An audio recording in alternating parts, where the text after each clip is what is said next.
Are you looking to level up your bench press to immediately hit a new personal best? Well, these three technical things that we're going to work on, your grip, your arch, and your leg drive, will help you do just that. Let's get to it.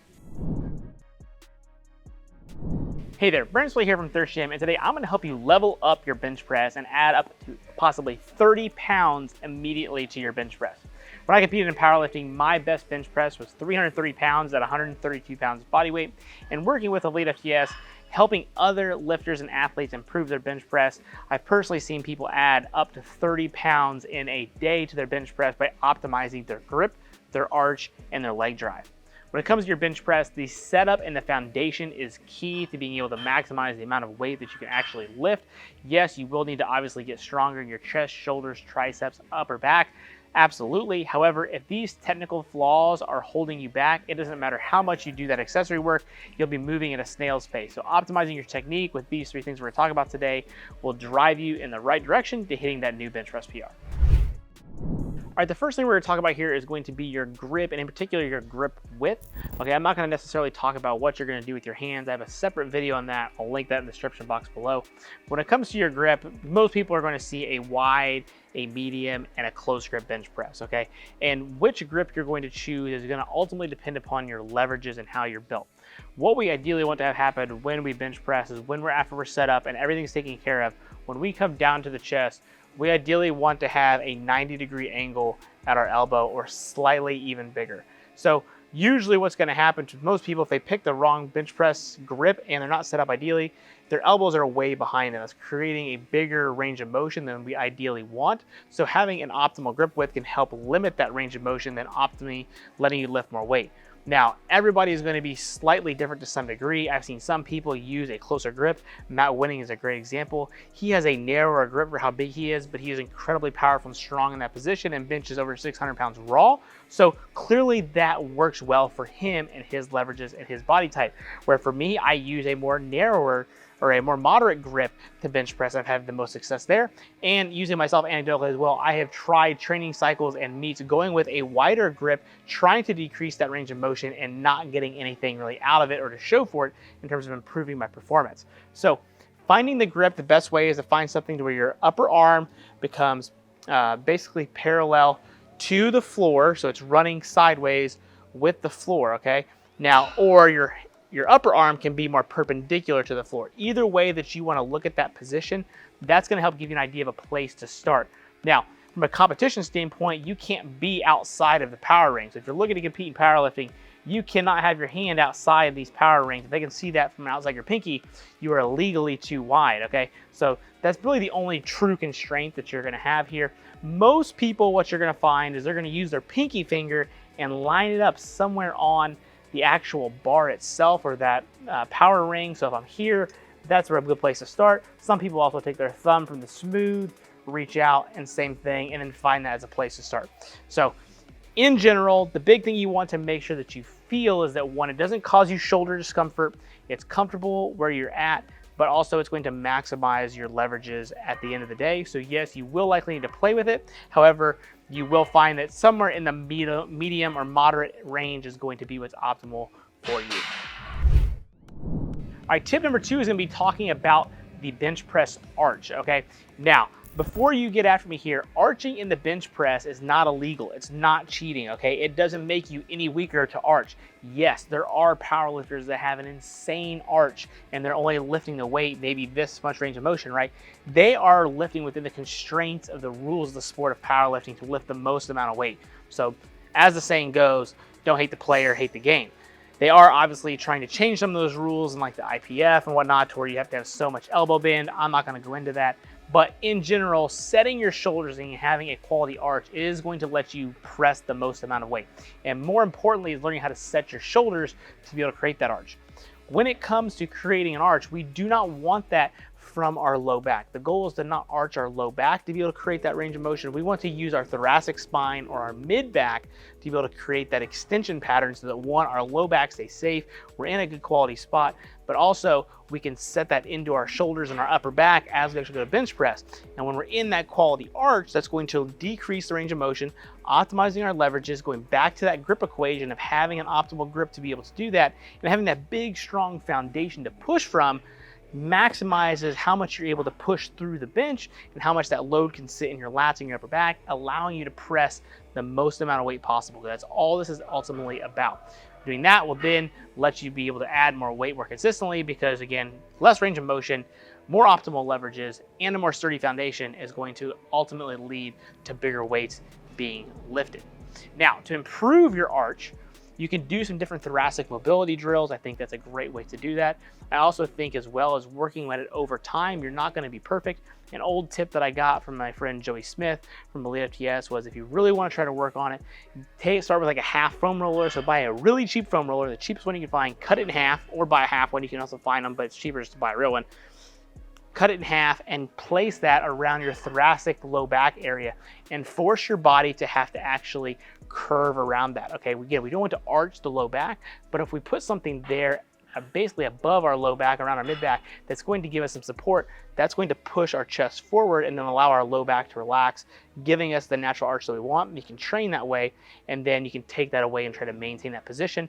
That works well. And obviously you can improve your hip flexor mobility along with your thoracic spine mobility, your hamstring mobility, and your overall hip mobility, and that will let you get in a more optimal position, being able to tilt your pelvis a little bit more, get more from your thoracic extension, because now your hip flexors can get longer and you don't have to worry about arching your back. Your pelvis can just come forward more and you're not actively squeezing your lower back, but you have more mobility around your pelvis, and that can also get you a bigger arch. So use those things to decrease range of motion and then ultimately lift more weight.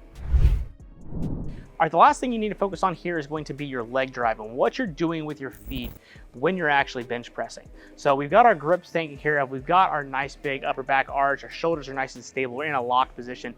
Now all the power is going to come from the leg drive, from their foot in the ground, up into the barbell, and also creating a nice stable base of support. The more stable you are, as I'm sure you know with anything else you do from a physics standpoint, the more force you're going to be able to transfer. So the goal is to have your body as tight and as stable as possible, and that really starts from your feet into the ground.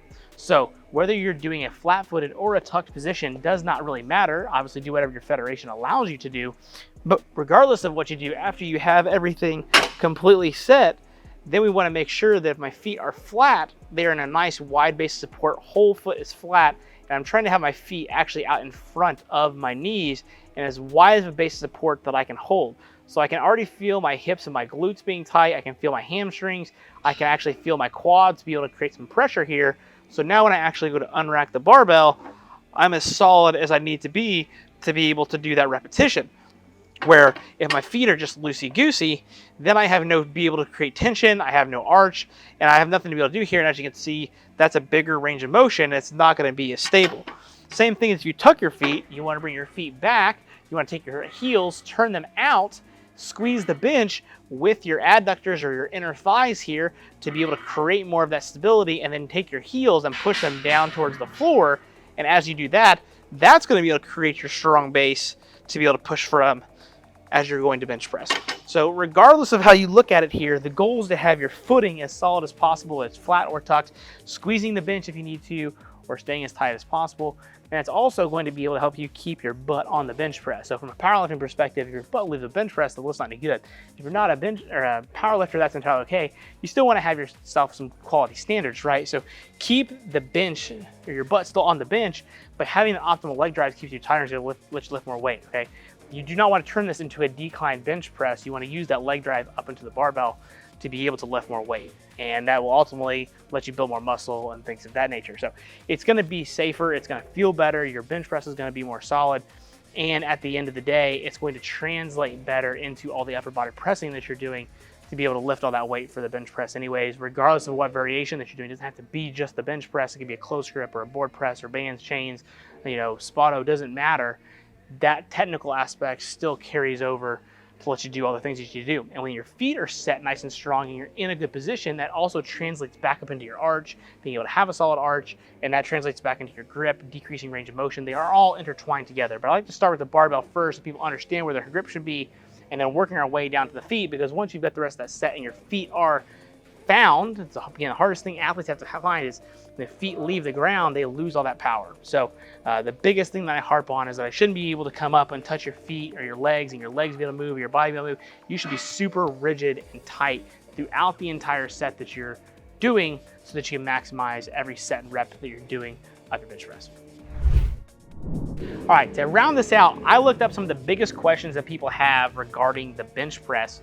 And so I'm gonna answer those here as they apply to what we talked about. So one of the most common questions is, I can't arch without back pain. Okay, so again, we wanna talk about thoracic mobility here. You shouldn't be arching through your low back, it should be through your middle back. You also will want to focus on some hip flexor mobility and your hamstring mobility, overall hip mobility in just general, and that will help your low back just feel better in general. But obviously start with a smaller arch and then build up your arch over time, as I kind of mentioned. And then focus on your shoulder blades and setting your shoulders and keeping that locked in. And that will take care of a lot as well versus, again, trying to arch through that lower back. Another common question is, my feet keep slipping, what do I do? So if your feet are slipping on the ground, one, make sure you've got a mat that you're actually able to put your foot on.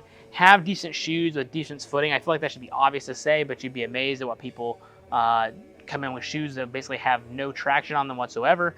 So you do want to make sure you have that, or use or buy powerlifting shoes that are designed for deadlifting and squatting, and that will probably take care of that as well. You can also have a carpet. I keep some pieces of carpet here in my gym for people to be able to put their feet on as well. So that's also an option. You just go buy a really crappy used piece and keep it in your gym bag. You can adjust your feet angle slightly, so you may have to play with things and find out how can you get the best leverage and stability, and that will also prevent your ability from your foot from sleeping. And we also want to make sure that we have a whole foot contact. So not only does your foot need to be flat, you want to make sure you can feel your heel and your arch and your big toe and push, or if you're just on your toes are pushing down through the middle part, the ball of your foot here, and your heel is coming down, and then ideally you won't slip in that case. And then the last one here was, I lose tightness during the lift, what should I do? So being able to create full body tension is incredibly important for the bench press. I think that's where a lot of people leave a lot of weight off, okay? They may learn how to set their shoulders, they may understand how to grip the bar, they got their foot relatively tough into the ground, but being able to create full body rigidity is what's gonna let you bench press the most weight. The best bench pressers in the world are incredibly tight throughout the entire set, from the unrack to the rack. So you want to practice maintaining that by, one, when you hold the barbell, squeeze the crap out of the barbell. Create as much tension in your hands and your lats as much as you can, and that rigidity will go throughout the system. Same thing from your feet. You want to create as much tension with your feet into the ground, either squeezing the bench or pushing your knees out to be able to keep your torso and your pelvis as steady as possible.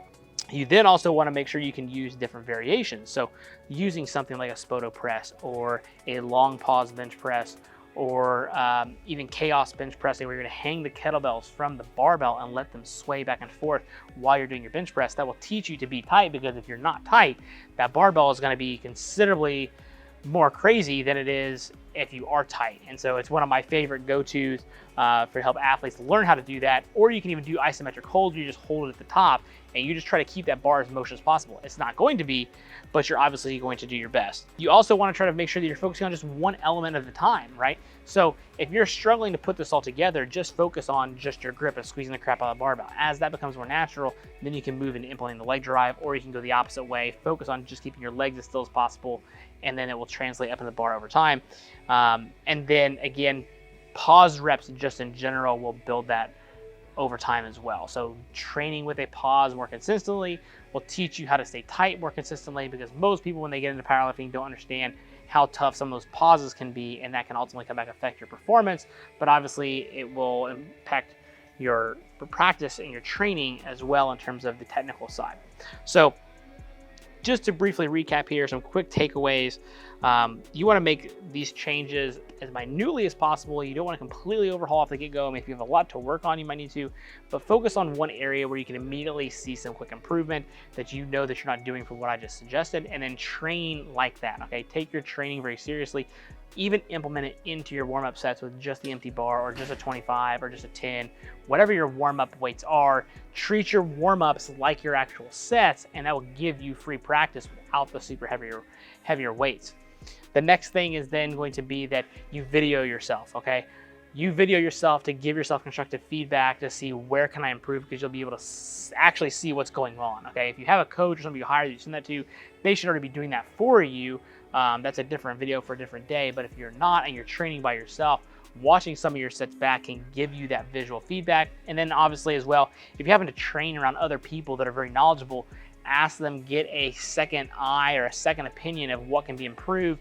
and have them actually work with you in person a little bit to make sure that you're doing the things correctly from the grip, the arch, and the leg drive to maximize your bench press. So that's going to wrap up today's video. The 3 ways to immediately improve your bench press here that I think are the biggest whiffs when it comes to improving your bench press from powerlifters or from performance athletes. So if you happen to take one awesome thing away from today's video, I really appreciate it if you hit that like button. If you're not subscribed, guess what? 97% of the people that watch my videos are not subscribed. So hit the subscribe button. I really appreciate it. It really helps me out. You can also leave me a comment. Did this video help you? Do you have a specific question? I'd be more than happy to answer that for you in the comment section below as well. That's all I've got for today's video, and I'll see you at the next video.